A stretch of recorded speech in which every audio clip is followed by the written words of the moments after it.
doing as part of this webinar. And it really is a work that I do for authors, but it's also blossomed into businesses and companies because SEO is just all over the place and everybody needs it and everybody can benefit from it who has a website, that is. And I work part-time for a book marketing academy, which is a hybrid press that works with hybrid nonfiction, fiction authors. So I do a lot of SEO optimization for different projects. So those are the two hats that I enjoy wearing. I transition back and forth between them. Awesome. And I'm very excited. I've been following your journey clear through your second book, because obviously I met after you were done with the first one. So I'm very excited that you're finally getting that out and everybody will be able to get their hands on it. Yes. Do you know exactly when next year?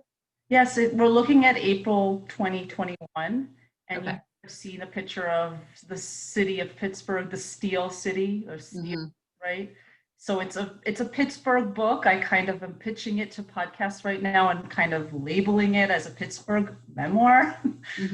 It, you know, and Pittsburghers can really identify with it because we're very proud of our city and we're really proud of what it is and what it stands for.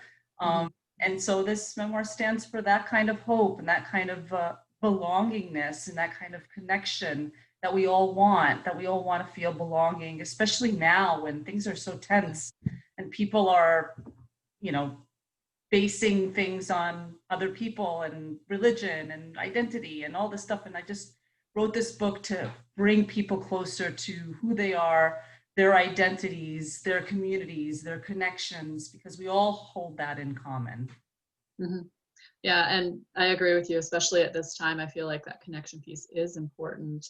And, you know, connection is a huge part of any business, especially people who are authors, because you're sharing, you know, in your case in particular, you're sharing this transformational story where you've gone through these things in your life and then you're writing about it, you're opening up your heart and sharing with people. And so for you to be, you know, doing that piece of connection, that's one thing. And I know a lot of people feel like, okay, you know, I'm going to write this book and that's it. But there's even more connection after that. And This is where you come in, where you're talking about, you know, how you get that book out there, how you, you know, work with SEO on it. Absolutely. And memoir is very different. So, you know, it does deal with nonfiction themes and everybody who's listening to this, either now as in live or later on in the replay, if you're writing a nonfiction book, your book is really technically already Google friendly. And it already has learning topics and it already has topics that people are probably searching right now for maybe.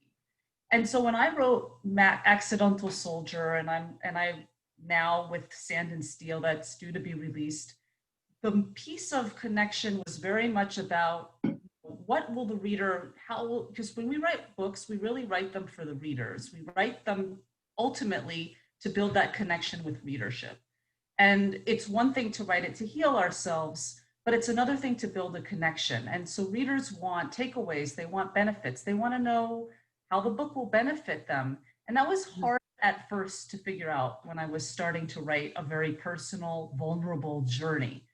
You know, and it's like, you know, there's two levels of writing when you're writing any book, especially nonfiction, and even more particularly to memoir, is that you really need to figure out what the story is before you can start to figure out what it means for Google and for online audiences, especially now in COVID when we're all sheltering in place. So I really found that as a challenge because I wanted to be very true and honest to the story of my protagonist and how she finds home and how she builds a connection. But then there was this outer voice that, you know, is the marketing voice. You know, you're reaching out, you're being very vulnerable. You're saying, here's my story and this is what I experienced and here's what I know and here's the journey. And in that we deal with SEO and connection. And so really what it all stands for me when we're talking about SEO, which is really, if we're gonna just do a deep dive here, is really the art of convincing Google that your book or your content is important and it should rise in the search engines. Well, I had to convince myself that my themes were really important and that Mhm. I had, before I could convince Google, right? Because who's Mhm. Google in the algorithm world? I don't have control of that. None of us do, except the people who are in those Google fortresses. But I didn't know first what I didn't know. So I had to unpack that. And I think that's a really important thing, is that sometimes we get really pressured when we're writing our books and we're like, well, how is the audience going to benefit? And it's just really important to know that it's okay to take your time and find out the story, or find out the theme, or find out the organization of your book, and work with professionals like Corey, who really can help hone those ideas closer and make it more of a marketable book, but also be true to what your expertise is. And so I had to really be good with that. I had to be okay with giving myself the time to figure that out. And then the second step was figuring out the SEO piece. And that Mhm. came by happenstance, because if you talked to me 5 years, 3 years ago, I would not have been talking to you about SEO. It was like far from me. I was one of those authors who labeled it as a headache, literally those words, it's a headache. Mhm. I didn't want to be bothered with it. What bought me or sold me was really the connection. And it's ironic that book writer, like authors who get it, eventually understand that SEO is not just a bunch of nerdy, geeky trash stuff, Mhm. nerdy stuff that only digital marketers who are at CEOs get. It's really for you and me. And we can all, and there's a room for all of us at the table for it. And it's Mhm. all stuff that's good. And what makes it good is this, what I like to call it as the mysterious, whimsical, playful, but also magical, these keywords that, and these key phrases that come up. Those pieces of SEO and marketing, however, don't really come early, because if we started to think like SEO people when we're first writing out, it would not be a good book. Right. So we Okay. want to make sure that SEO has a place in the writing and marketing, but towards the end, or when you really kind of finalized your book and you've worked with a professional and you know your themes and you've kind of gone through the editing process and you're able to communicate what your book is about in a few sentences, and you're not kind of stumbling along the way and you're like, oh, I don't know if this is the right thing. Um, the magic of SEO is really connecting with your audience. And that to me is what makes it so special, and also overrated and underrated at the same time. Okay. Um, so I wanted to bring this up just because it popped into my head. So you're talking about SEO and like helping people find this book. And I talk to a lot of people who feel like sales is icky. So I did want to mention, you don't have to look at it like, oh my God, I have to do all these quirky little things to make sure that I sell a ton of books. If you think of it from the opposite perspective of people need to hear my story, which I'm sure was the case with you, people need to hear that Right. story. They need to find it. And I spoke with an artist a couple years ago who actually had a similar way of looking at it. She said the art wants to be discovered. So if you're looking at it from that perspective, like this SEO piece really dovetails with that. It works so well with it. Um, Absolutely. yeah. So Truer words. can you talk a little bit about how you figured it out for your book? Yeah. I Okay. was thinking about this while I was taking a shower, and I was like, I think all the magic happens in the That's what shower. happens. Yeah. Um, I really think that that's where the money's at, is Mhm. trying to be like everybody else, but being true to your art, to your story, to your voice, to your journey, Mhm. your book's themes, to your book's topics, and so forth. So let's just take my memoir as an example, but then I'll kind of pivot and model shortly how to use it for nonfiction type books. So basically, once I figured out what my book was, I was able to translate the themes into keywords and key phrases. Okay. For the purpose of what we're talking about now, I'm really going to make it all about the content marketing side of SEO, which is how we brand and market ourselves, whether we're blogging, whether we're vlogging, whether we're doing webinars, anything that has a content stream to it. That I think is where the money is really at, because you know, the technical and the offsite and the onsite, those are very technically typed terms. And I just kind of like want to make it easier for everybody listening. So I'm going to stick to the term key phrase, keyword. A key phrase is one word like Israel for me, or memoir, or nonfiction book, which is a cluster, and then a key phrase, which is a very good um, uh, way of looking at it, is a how-to type key phrase, right? A how-to type key phrase is one of the most searched key phrases out there. Why? Because people are looking for answers to their problems. So, you know, for me, it was looking at it from a consumer perspective and separating myself. So I had to go through this process where I was not just the writer, I was now kind of the marketer or the consumer, the buyer, the user, right? And I had to step aside. That took some effort. That's not easy for a memoirist who's very close to my themes. And now you're asking me to step aside so I can kind of, you know, look at my key phrases.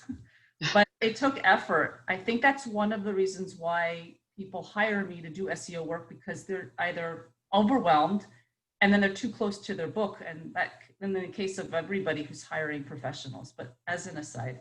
So I had to really understand, you know, what is it that the reader is struggling with, understand my target audience, what the reader is struggling with. For me, for the first book, for Accidental Soldier, it was, you know, how to feel belonging in a foreign country, how to find connections abroad. Once I started seeing the reviews coming in, it became so much clearer that the target audience I worked with was starting to really come full force. And most recently, a review came in from somebody through Instagram who said, you know, blah, blah, blah, blah, blah. And it was just so powerful. She said things like, you know, I'm about to emigrate to Israel and I'm afraid and I don't know what to do. And I'm a grown woman and I'm almost 50, and that's my age almost. So I was just like, wow. And she was my ideal reader in a way, even though Accidental was me as 18-year-old me, but the fear was so paramount. So I think fear is a big part of my story. So I had to kind of whittle it down. What does fear mean? You know, how to overcome fear. Now, that's a very competitive key phrase, right? Or how to overcome your fears. But the how-to is really where the money's at, because if you think about it, people are struggling every day with problems. They're really typing into Google, how to blah, blah, blah. And that's like opening up all of their doors. They don't feel so alone. They feel like Dr. Google's going to help them. And that's where the money's at. So that's how I kind of thought about it. Once I was able to kind of look at the readership, look at my target audience, look at the reviews, and understand what they were feeling and approach it from a feeling mindset.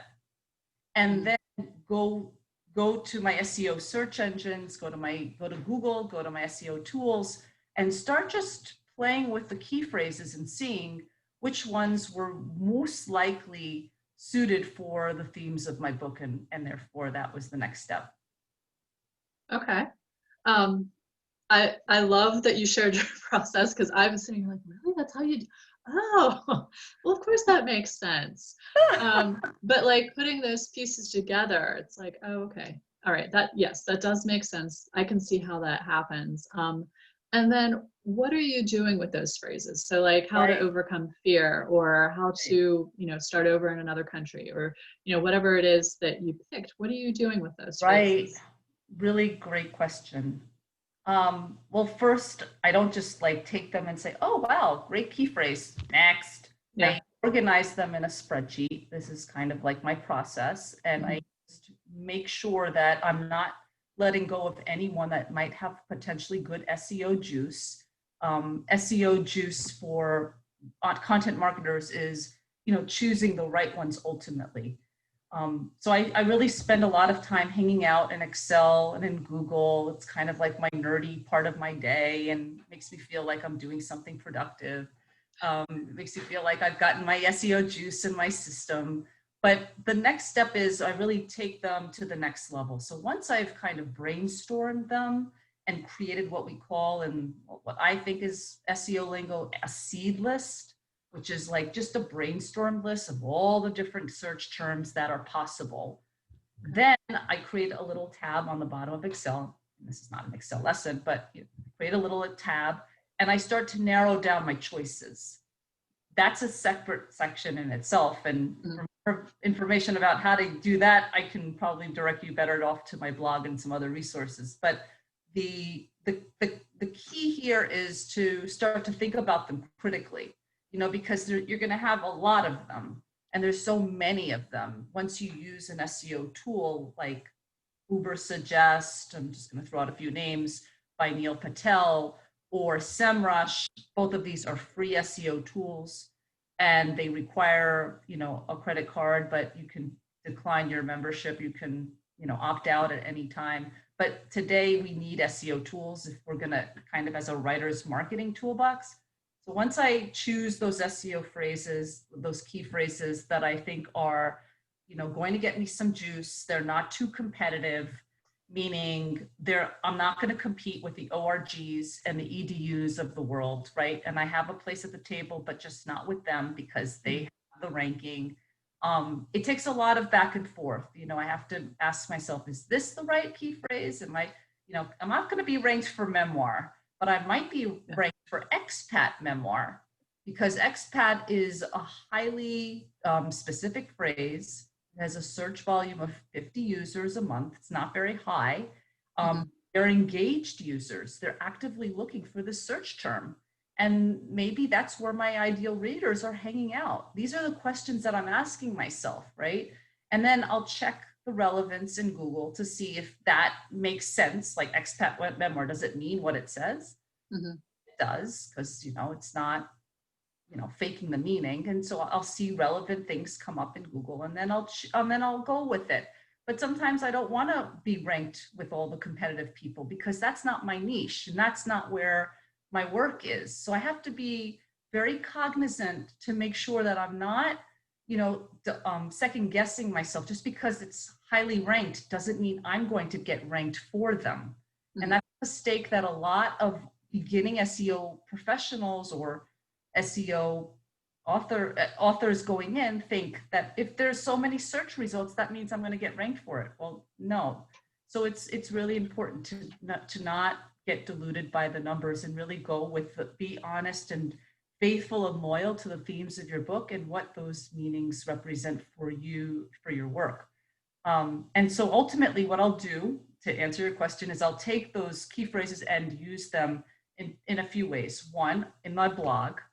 And by blog, and this is another topic in itself with best practices under the headline best practices, but what I'll do is I'll optimize it in the title, which is what you see when you click on the title. I'll optimize it in the meta descriptions. So I basically find 2 or 3 top key phrases. I won't choose 10 because I can't be optimized. I can't be ranked for all of them. And that's very hard to do. And, it just kind of thwarts our efforts. So really think small. 1 to 2 primary key phrases are good. The ones that are really meant for your work. And so I'll just put them in the meta description, which is kind of, the back end of my site, which is typically a Yoast for WordPress. And then that is the little snippet that you see when you click on an article. There's a little description underneath, and that kind of gives you the next step, whether or not you should click on it. So I'll optimize the meta description. I'll put in the meta description and I'll optimize it. I'll put in the title, and then I'll use it at the very beginning of the blog post as much as I can without making it feel like I'm stuffing the blog. Make it organic, sound natural. Just weave it in organically. And honestly, before I even touch meta descriptions and titles, I just write the blog. I just write the post. If I worry so much about whether or not I'm putting it in the right strategic places and it's going to get me some juice, then I've kind of like shut off my blogging voice. And then I can't even write because I'm so worried about SEO and whether or not I'll be ranked. And that's another mistake that authors or any content early, beginning content marketer wants to sound like everybody else. So it becomes easy to just write like that. But then you lose your authentic voice, and then you're not writing for yourself anymore. So I try very hard, and I mean it sincerely, I try very hard not to worry about key phrases and keywords when I start to do the blogging piece. Because then it can really turn me into a content marketer and not as a writer. And there's a difference because you are both, but for your own work and your own writing, every blogger needs his own or her own voice, and it can't sound like everybody else, because then our following will just, disrupt. It will be really what we're really trying hard to make it to. We want to attract the right people. And, it's like sitting in the Starbucks and having a conversation. You're not going to have a conversation with everybody in the room or in your office or wherever we used to hang out. So I try to think of it that way, that I want to attract the right people and that I'm okay with letting go of all the others. And I just, I want everybody who's listening to this to really take those words to heart, because I was there, I did all these mistakes, and I'm not paying the price for them, but I'm definitely not repeating them. So and the second thing that I do with the key phrases now, this is an important tip, is that social media is not, ranked for key phrases. You don't get ranked when you put in a hashtag, and people think hashtags are like SEO juice, and they're not, but they are very important. If I write expat memoir on Instagram, I will attract that tribe, that hashtag that represents that world out there. And so it does have meaning for the connections that we're trying to build on Instagram and on Facebook, but remember that they are not going to get you SEO juice.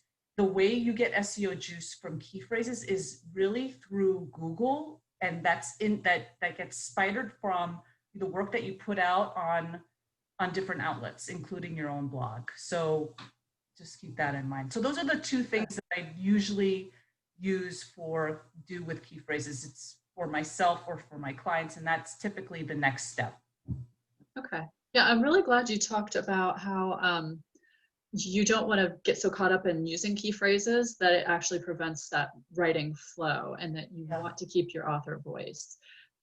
I know I've talked to a lot of people who will just sit down there like so caught up in like, what word am I supposed to use, even if they're not thinking about SEO, that it gets them tongue-tied basically.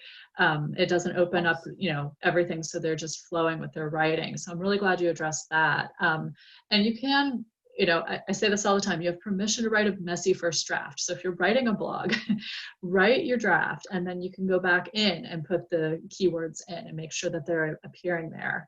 And I had a question about this, because you said something about you don't want to be known for like 10 different keywords. Is there any sort of like a red flag? Because I think you said something about keyword stuffing, or I had that phrase in my head. Is there any sort of can we go too far with this? Does it get into a really bad zone and then you get flagged as a bad website? Right. Yeah, I mean, there's a phenomenon called key phrase stuffing, where every third or fourth sentence is every third or fourth word is like, buy my cashmere sweaters, they're 50% off, because cashmere sweaters are the right thing that you need in winter. Cashmere sweaters will keep you warm, and cashmere. So, those things are really important, because Google does penalize for, a lot of that kind of stuff. I'm not privy, I don't keep on top of all of this stuff, but I kind of know this, because this is kind of how I was trained, not to do that. So I think that's one red flag. And the other red flag is to really know who you're writing for. I can't stress this enough, and I think you know this well too, is that, sometimes we just want to jump right in. And this is where the red flag starts, is that we really think we know our audience and we don't. And so one piece of advice, one thing I do with clients is that I give them an SEO intake form. And I just want to know exactly who I am writing, who you are writing for, who are you marketing to, what is your audience's what are their pain points? What are their stresses? What words would you associate with their stressors? And I think the red flag is, assuming that you know so much and then not writing to that. And a third thing is not doing the key phrase and the keyword research, and there's no shortcut to it. So that's a big red flag, is that just, writing, just putting in key phrases that you just, that you pluck out from a hat. And I think the key phrase research is really time consuming. It takes time. Mhm. And especially if you've never done SEO key phrase research before, it's a whole new mindset. So there's a learning curve. You'll get thwarted, you'll get you'll get a little discouraged. You won't know if you're doing the right thing, if it's kosher or not, all of these things happen. But I think the red flags are not actually the things that you do in the blog per se, but it's what you don't do that make it even more of a problem later on. So not doing the key phrase research, or assuming much about your target audience that you don't even want to, you just go ahead and, and we're all short of time, and we're all rushed, and we're all kind of feeling a little stressed these days, and our world is not anywhere far from being normal. So we're all kind of under the weather. But if this is something that you really passionately believe in and you want to build that online tribe, it requires a little bit more mental effort. So, those are red flags, like on the scenes and behind the scenes, Okay. Okay. Yeah, those are really good. So my next question is, let's say somebody is watching this and they're working on their book and they want to start getting some information out there about their book, start doing the marketing. What should they do to get started? I can guess what you're going to say, but what do you think they should do to get started? I mean, this is after they've written their book? It could be as they're working on it. I always encourage people to start doing a little marketing and start building their audience then. Right. So we're looking at it from an audience building standpoint.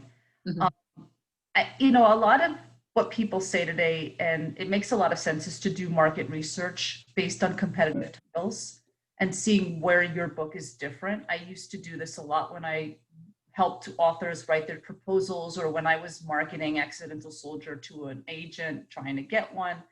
To me, that is a good way to know that you're not creating a new category, that you're actually, there's competition, because competition is good, because authors going in don't always know. We have very fragile egos, and we want to make sure that our book is so well received that people are going to love it and people are going to really connect to it. But you don't want to be so niche-y and so out of the box that people can't even find you. So healthy competition is good. Doing some search titles on Amazon to know that there's some, this is not related to SEO in that respect. I mean, you could use SEO key phrases, and you could use genre related key phrases like memoir or abuse memoir or sexual abuse memoir, all these things to see what comes up in Kindle and Amazon, so that there's an audience for this. I think what it boils down to is knowing that there's an audience for this. So whether an author is going to pitch this to a publisher, pitch their book to a publisher, they have to prove that there's an audience. Right. And if there's no audience in the marketing and publicity part of the proposal, then it's up to the publisher, frankly, to decide whether they want to take this book on. And if we're self-publishing or we're going hybrid, which is, getting the distribution taken care of, and yet we're still responsible for the marketing, in all three scenarios, it's really making sure that we are, making sure that there's an audience in any case. So, looking out for different competing titles, those kind of like the macro pieces that I think of when I think of people when they're looking out and making sure that they have an audience. Because the worst feeling in the world, frankly, is knowing that you don't have an audience, or you have to run them down, and yours is so very niche-y that nobody can find you. And And people don't think like that these days. When they want a dark Gothic novel, they'll use the words Gothic novel, you know, or when they want a cookbook, they'll use the words cookbook, but maybe your cookbook is different, you know, maybe Mhm. yours is a memoir cookbook. So those are things that I think are really important when trying to prove an audience. Okay, cool. Thank you for that. And was there anything else that you wanted to add that we didn't get to talk about as far as SEO, helping people Yeah, get their book out? so I'm going to just put it out there as far as, SEO kind of best practices is that, one of the things that or just SEO fears, one of the things that authors say when they come and they work with me or they do anything that has to do with SEO, they say, I have no time to blog and I have no time to do SEO. And I think as our world is changing and many of us are staying at home and sheltering in place and book tours are canceled and book events are minimal, like you don't hear now of book launches happening at a bookstore anymore. Mhm. I'm encouraging you all to think of SEO as your next kind of, you know, chapter, so to speak, because these things are not going to go away, and we're more and more responsible for our marketing and putting ourselves out there. And I think just bookstores have become, you know, out there for us as places for us to carry our books, but people are not leaving their homes so much. So it's really Mhm. up to us to make that happen. And that's where I think the magic of keywords really are important. Well, that was all a very good point. Especially today when all that stuff's going on, we need to be looking for other ways to make sure that our message is heard. Yeah. Definitely. And it's not going to go away. It's going to grow and become a roar and a loud roar. And, and if we believe really passionately about what we do and what our story is and our message, I think those things are going to help propel and carry us forward. And SEO is not going to be like, a scary little thing in the middle of the night that you can't, wake up from. It's going to be our friend. Mhm. And that's my mission, is to help people see it as our friend, but it's not our enemy. Awesome. Thank you for explaining all of that and giving Yeah. us like the behind the scenes tour and everything. That was really, really good. There was a lot of stuff there that I didn't know too, so I really appreciate that. Yay. I'm so Um, glad. I know we had some people on and then off and on, and we don't have any comments. If you are watching this and this is the replay, drop your comments below. I'm sure Dorit will be very happy to answer you. And can you tell us where we can find? I know you mentioned your blog and you have Right. information in Right. there about your blog. So your blog, and your books. Sure. And anybody who has any questions about anything in the SEO process, your concerns, or just things that are coming up, you can feel free to email me. I'll give you I'll drop my website, and then you can contact me through there. I'm going to be teaching it. Actually, I thought about this, Corey, and I realized I'm teaching an SEO course through Writers Digest University next month. And Oh, awesome. anybody is interested in learning, and this is really a hands-holding course. I've taught it already a few times this year. Mhm. It's a wonderful, wonderful opportunity to just get acquainted with SEO from a very basic perspective. I don't just throw you to the wolves.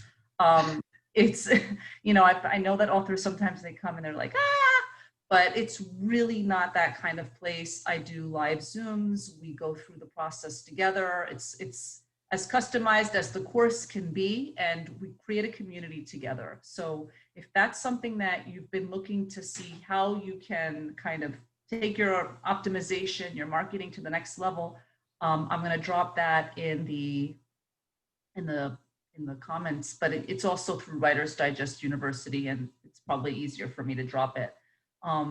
My Okay. book is coming out as well next year in 2021 of April. And that's also on my website as well. And finally, if there's somebody who just wants to learn and get their hands dirty and they don't want to take a course and they don't want to learn, the ins and outs right now, feel free to sign up. There's a checklist, SEO marketing checklist on my website, DoritSasson.com.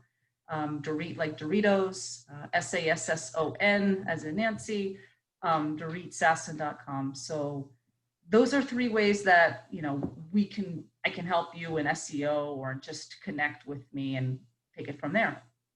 Awesome. Thank you so much. And we will definitely have to put all the links in the comments. Yeah. So everybody watching, make sure you hop on, get your checklist. If you're ready for the SEO piece, go ahead and sign up because that sounds like a fantastic course.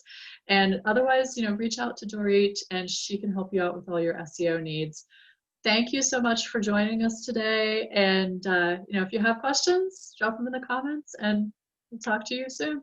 Thank you so much, Corey. It was a pleasure sharing this with your community. And I love the work that you're doing and putting out in the world, and continue being the shining light that you are. Thank you. All right. Well, we're going to hop off now and we'll see you. Have a good day. Take care. Thank you.